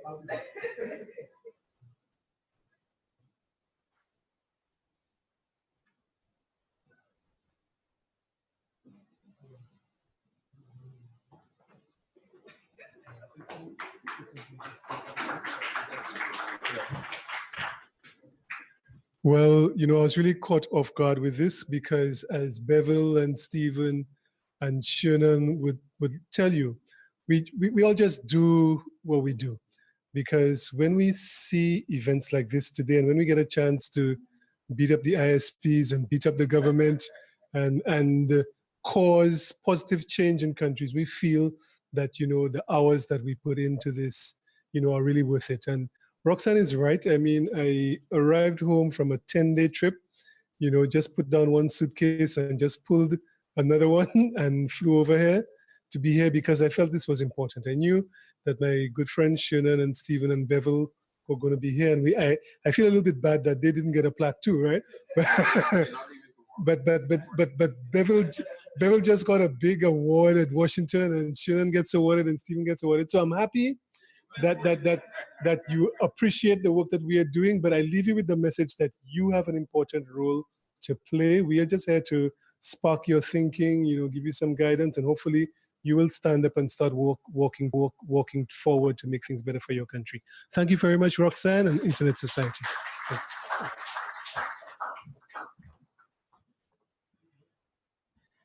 An article I read in September was entitled, cybersecurity specialists shortages could leave Australia vulnerable to attacks. What does this statement say to us here in SVG? I hope that after today and tomorrow, that we are not just sitting feebly as participants, but are now empowered to let our voices be heard. Voices for change, voices perhaps, unlike what I read in the newspaper, for net neutrality, voices to ensure that the end users are not disenfranchised. Tomorrow, as I said, we continue at 9 a.m. This evening, everyone who would have registered, you're going to get an email of a survey. I'm going to encourage you to ensure that you complete that survey because this will help us as we go towards finalizing a certificate that we would like to give everyone at our closing exercises tomorrow afternoon. Secondly, please don't forget the ISOC Grand Lawn. That's upstairs, subway across from Digicel. Starts 7:30 p.m. sharp. And remember, it's a nice cocktail event. Thirdly, I believe we are now officially dismissed. Thank you very much for your time and see you tomorrow morning. Okay, so all members of the chat, the president is asking that you just stay back for a few moments.